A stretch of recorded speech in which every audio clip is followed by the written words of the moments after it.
আসসালামু আলাইকুম। প্রিয় দর্শক, আজ মার্চের 10 তারিখ, আর একদিন পর মানে 12 তারিখে জাতীয় সংসদের প্রথম অধিবেশন। সেই অধিবেশনটা কেমন হবে? আমরা অনেকেই ভাবছি এই সংসদটা, জাতীয় সংসদটা বেশ ভাইব্রেন্ট হবে, বেশ সরব থাকবে, বিভিন্ন বিষয় নিয়ে আলোচনা হবে। কিন্তু আমি প্রথমেই ভাবছি যে প্রথম দিনটা কেমন হবে। যেমন প্রথম দিনে যে নিয়মগুলো থাকে জাতীয় সংসদের পালনের ক্ষেত্রে, সেগুলি কি পালন করা সম্ভব হবে?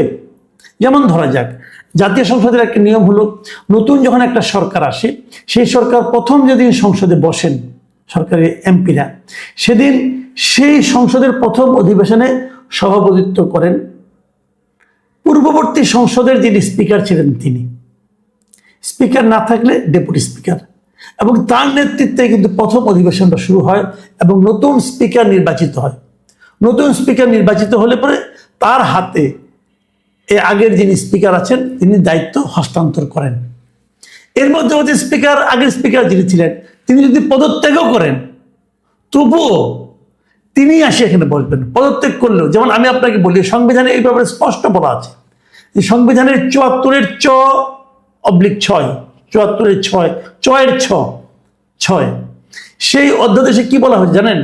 যে স্পিকার এবং ডেপুটি স্পিকার তার উত্তরাধিকারী কার্যভার গ্রহণ না করা পর্যন্ত স্বীয় পদে বহাল রহিয়াছেন বলিয়া গণ্য হইবে। একদম স্পষ্ট ভাষায় লেখা আছে। এবং ওখানে এটাও বলা হয়েছে যে এই ৭৪-এর ২-এর ধারায় আছে কিন্তু স্পিকার কিভাবে পদত্যাগ করতে পারে, ডেপুটি স্পিকার কিভাবে পদত্যাগ করতে পারে, ডিটেল বর্ণনা আছে।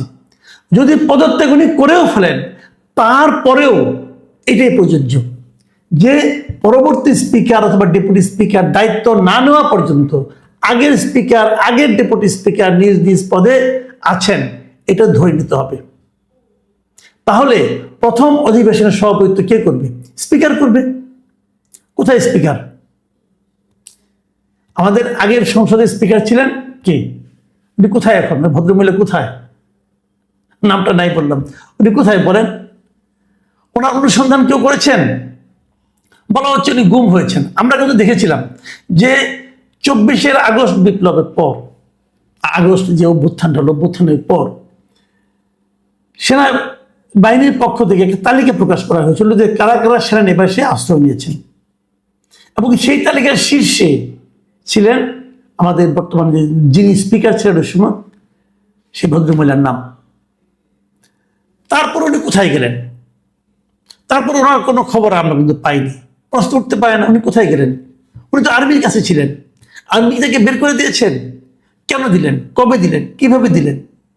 তারপর বের করে দেওয়ার পর উনি কোথায় গেলেন? উনি কি হেঁটে হেঁটে সীমান্ত পার হয়ে গেছেন? আমরা এই ধরনের কোনো খবর এখনো পাইনি। উনি কি অন্য কোনো দেশে গেছেন?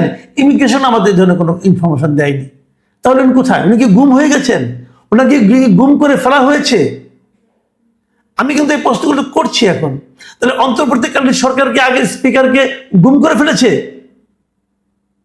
কোথায় তারা গুম করেছে? গুম কমিশন এটা কেন খুঁজে বের করে না? একজন লোক, তার কোনো খবর নাই, তাকে কেউ খুঁজে পাচ্ছেন না, সে কোথায় গেলেন? বের তো করতে হবে।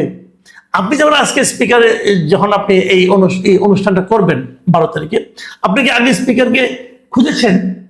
আগে স্পিকারের ঠিকানায় কোনো চিঠি পাঠিয়েছেন? পাঠালে সেই চিঠির কি ভবিষ্যৎ হয়েছে, কি অবস্থা হয়েছে, চিঠি কেউ গ্রহণ করেছে? এগুলো তো আমাদের জানতে হবে ভাই। মানে গাইড জুড়ে তো আপনি সব করতে পারবেন না। আপনি বলছেন, যেমন আমি বিএনপিকে বলছি, বিএনপি ওই সংবিধান সংশোধন মানে পরিষদের সদস্য হিসেবে শপথ নেয়নি। কেন নেয়নি? বলেছিল সংবিধানে নাই। ওকে ফাইন, সংবিধানের প্রতি আপনাদের যে ভালোবাসা, সংবিধান মানার প্রতি যে মানসিকতা, এটা আমাকে মুগ্ধ করলো। ঠিক আছে, তাহলে প্রথম অধিবেশনটা করার সময় আপনি কেন সংবিধান মানবেন না? কেন মানবেন না? স্পিকারকে খুঁজে বের করেন। কোথায় স্পিকার? আচ্ছা ঠিক আছে, স্পিকার নাই, ধরে নিলাম স্পিকার গুমই হয়ে গেছে। তাহলে স্পিকারের অনুপস্থিতিতে কি হবে? Deputy speaker. ডেপুটি স্পিকার তো গুম হয় নাই। ডেপুটি স্পিকারকে আপনারা একটা মামলায় জেলে নিয়েছেন। সেই মামলায় উনি কনভিক্টেড হয়েছেন, মানে ওনার অপরাধকে প্রমাণিত হয়েছে, ওনার বিরুদ্ধে কোনো সাজা ঘোষণা করা হয়েছে না? কিছুই হয়নি। জাস্ট ওনাকে আপনারা আটকে রেখেছেন। তো ওনাকে জামিন দিয়ে দিলেই হয়। অথবা জামিন দিতে চান না, দিবেন না, তাহলে তো ওনাকে প্যারোলে নিয়ে আসেন সংবিধান এই সংসদ পরিচালনার জন্য সংবিধান অনুযায়ী, সেটা করেন। আপনারা তো তাও করছেন না। তাহলে এই যে হবে এবার, এর আগে সংসদগুলো আমার স্পষ্ট মনে আছে, একটা এরকমই রক্তক্ষয়ী আন্দোলনের মাধ্যমে কিন্তু এরশাদ সরকারের পতন হয়েছিল। তারপর 91-এ যখন নাকি খালেদা জিয়ার সরকার, খালেদা জিয়ার যে সরকারের বিজয়ী হলেন, তখন খালেদা জিয়ার বিএনপির লোকজন এবং আওয়ামী লীগের লোকজন তারা যখন সংসদে বসলেন, প্রথম অধিবেশনের সভাপতিত্ব কে করেছিল? এরশাদের সংসদের যিনি স্পিকার ছিলেন সেই শামসুল হুদা চৌধুরী। তো শামসুল হুদা চৌধুরী যদি সেবার করতে পারে, তারা তো একটা আন্দোলনের মাধ্যমে গিয়েছিলেন, তখন তো কারো কোনো সমস্যা হয়নি। তো এখন এই মানসিক সমস্যাটা কেন হচ্ছে? এটা কি মানসিক সমস্যা নাকি মানসিক সংকীর্ণতা? আপনি তো আওয়ামী লীগের রাষ্ট্রপতিকে সহ্য করছেন, তাহলে আওয়ামী লীগের স্পিকারকে সহ্য করতে পারছেন না কেন? একটা সাংবিধানিক ধারাবাহিকতা রাখেন। আমরা জানি না এটা শেষ পর্যন্ত কি পরিণত হবে। আমি অনুরোধ করব, বিএনপির উচিত হবে স্পিকারকে শিরীন শারমিন চৌধুরীকে খুঁজে বের করা এবং ওনাকে রিকোয়েস্ট করা যে আপনি আসেন আমাদের এখানে সভাপতিত্ব করেন। উনি যদি না করেন তখন এক কথা, যে আমি করবো না, করতে চাই না, তখন আপনি বিকল্প হিসেবে ডেপুটি স্পিকারের কাছে যাবেন। যদি উনিও না করেন যে আমি এটা করবো না সভাপতিত্ব, তখন আপনি বলতে পারেন যে আমার সময়ের প্রয়োজনে আমাকে কিছু একটা করতে হচ্ছে, সেটা এক কথা। কিন্তু সেই সময়ের সেরকম প্রয়োজনীয়তা দেখা দেয়নি, কেন করবেন না? এইগুলো একটা বিষয়। দ্বিতীয় একটা বিষয় নিয়ে আলোচনা করি, সেটা হলো প্রথমে অধিবেশনে রাষ্ট্রপতি একটা ভাষণ দেবেন। যিনি আমাদের রাষ্ট্রপতি এই মুহূর্তে আছেন, উনি আওয়ামী লীগ আমলে আওয়ামী লীগের বদান্যতায় নির্বাচিত হয়েছেন। উনাকে ব্যক্তিগতভাবে অনেকে পছন্দ করেন না, নাও করতে পারেন, পছন্দ করেন না, না করেন, কিন্তু উনি তো রাষ্ট্রপতি, আপনার কিন্তু পদটাকে অনার করতে হবে। তো এই রাষ্ট্রপতি যে ভাষণটা দেবেন, বলা হয় রাষ্ট্রপতি ভাষণ দেবেন, কিন্তু সবসময় নিয়ম হলো ওই সময় যারা সরকারে থাকেন তারাই কিন্তু এই ভাষণটা লিখে দেন, কারণ রাষ্ট্রপতি তো প্রধানমন্ত্রীর পরামর্শ ছাড়া কোনো কিছু করতে পারেন না। কাজে এই ভাষণটা উনি কিন্তু প্রধানমন্ত্রীর পরামর্শই দিবেন। প্রধানমন্ত্রী ওখান থেকে হয়তো লিখে দেওয়া হবে, কেউ লিখে দিবেন, অথবা প্রধানমন্ত্রী দেখে দিবেন, কিছু একটা হবে যে এই ভাষণটা দিবেন। এটা নিয়েও দেখলাম সংসদে যারা বিরোধী দল হচ্ছেন, এই জামাত আর এনসিপির জোট, তাদের মধ্যে যিনি এনসিপির যিনি আহ্বায়ক নাহিদ ইসলাম, উনি আবার বিরোধী দলীয় চিফ হুইপ বটে, উনি বলেছেন যে ওনারা এই রাষ্ট্রপতি ভাষণ দিয়ে কিনে ওনারা চান না, এমনকি ওনারা রাষ্ট্রপতির ইমপিচমেন্টও করতে চান। রাষ্ট্রপতিকে রাখা চলবে না, তাকে গ্রেপ্তার করতে হবে, এটসেট্রা এটসেট্রা। তো ইমপিচমেন্ট আপনি কিভাবে করবেন যদি সংবিধান, যদি সংসদ শুরু না হয়? আপনার তো মাত্র 6 জন, আপনাদের 77 জন, তো 77 জন যে জন যাতে ইমপিচমেন্ট করতে পারবেন না। আবার ইমপিচমেন্ট করতে গেলে ঝামেলাটা কোথায়? আপনাকে তো কারণ দেখাতে হবে, আপনি তাকে কেন ইমপিচ করবেন এবং সে কি কারণে ইমপিচ করা যায় সেটাও কিন্তু সেই সংবিধানে লেখা আছে। সংবিধানে বলে দেওয়া আছে যে কি কি কারণ থাকলে আপনি একজনকে ইমপিচ করতে পারেন।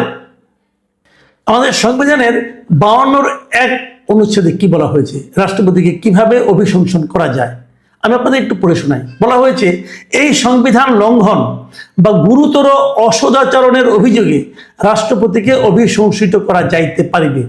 ইহার জন্য সংসদের মোট সদস্যের সংখ্যাগরিষ্ঠ অংশের স্বাক্ষরে অনুরূপ অভিযোগের বিবরণ লিপিবদ্ধ করিয়া একটি প্রস্তাবের নোটিশ স্পিকারের নিকট প্রদান করিতে হইবে। স্পিকারের নিকট অনুরূপ নোটিশ প্রদানের দিন হইতে 14 দিনের পূর্বে বা 30 দিনের পর এই প্রস্তাব আলোচিত হইতে পারিবে না, এবং সংসদ অধিবেশনরত না থাকিলে স্পিকার অবিলম্বে সংসদ আহ্বান করিবেন। এর অর্থ হচ্ছে যে গুরুতর অসদাচরণের অভিযোগ আনতে হবে। আপনি কি অভিযোগ আনবেন তার বিরুদ্ধে? গুরুতর অসদাচরণটা কি করেছেন উনি, অথবা সংবিধান লঙ্ঘন যদি উনি করে থাকেন তাও বলতে পারেন। হ্যাঁ, সংবিধান লঙ্ঘন তো উনি একবারই করেছেন এই অন্তর্বর্তীকালীন সরকারকে নিয়োগ দিয়ে। এরপর উনি যা যা করেছেন সব তো অন্তর্বর্তীকালীন সরকারের পরামর্শে করেছেন। উনি যে 133টা অধ্যাদেশ জারি করেছেন সেটা তো এই সরকারের মানে রিকোয়েস্টে করেছেন, পরামর্শে করেছেন। তাহলে ওনাকে বিরুদ্ধে কি অভিযোগ আনবেন আপনি? এই যে বিষয়গুলো আছে না, এগুলো সমাধান না করে কেবল গাইড জোরে বললে তো হবে না। আপনারা যখন দায়িত্বে ছিলেন, আপনারা যখন উপদেষ্টা ছিলেন, তখন আপনারা যা ইচ্ছা তাই করেছেন, সংবিধান লঙ্ঘন করেছেন বারবার। সংবিধানে লেখা আছে যে বঙ্গবন্ধু জাতির পিতা। এই নাহিদ ইসলাম বলেছে আমি বঙ্গবন্ধুকে জাতির পিতা মানি না। উনি সংবিধান সংরক্ষণের শপথ নিয়েছেন, উপদেষ্টা হয়েছেন, উপদেষ্টা হয়ে উনি বলেছেন আমি বঙ্গবন্ধুজিকে জাতির পিতা মানি না। ওনার বিরুদ্ধে সংবিধান লঙ্ঘনের মামলা হওয়া উচিত। তখন তিনি বলতে পারেন না। আপনি সংবিধান চেঞ্জ করেন, অসুবিধা নেই কোনো। চেঞ্জ করার আগ পর্যন্ত সংবিধানে যা আছে আপনাদের একটা অক্ষর আপনারা স্বীকার করতে পারবেন না। বঙ্গবন্ধুকে জাতির পিতা না মানা এটা কি ডক্ট্রিন অফ নেসেসিটি ছিল? ছিল না তো। আপনি গ্যাট জোরে করেছেন, বাহাদুরি দেখাতে যে করেছেন। পালন করতে দেশে কি আইন বলতে কিছু থাকবে না? আর আইনের সর্বোচ্চ আইন হলো সংবিধান। আপনি যদি সংবিধানটাকে আগে স্থগিত করে দিতেন, বাতিল করে রাখতেন, আমার এই সমস্ত বক্তব্যে কোনো আপত্তি ছিল না।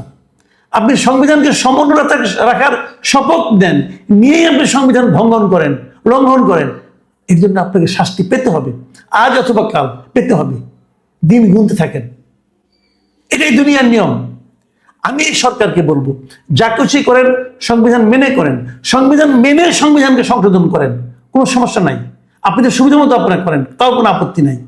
কিন্তু যতক্ষণ সংশোধন না করবেন ততক্ষণ পর্যন্ত মানবেন, এটাই যত। আপনি যদি না মানেন, আপনারা যদি আপনাদের ইচ্ছা মতো করেন, ইচ্ছা মতো রাখেন, ইচ্ছা মতো ফেলেন, তাহলে একসময় সাধারণ মানুষই কিন্তু বলবে আমরা এই আইনটা মানি, এই আইনটা মানি না।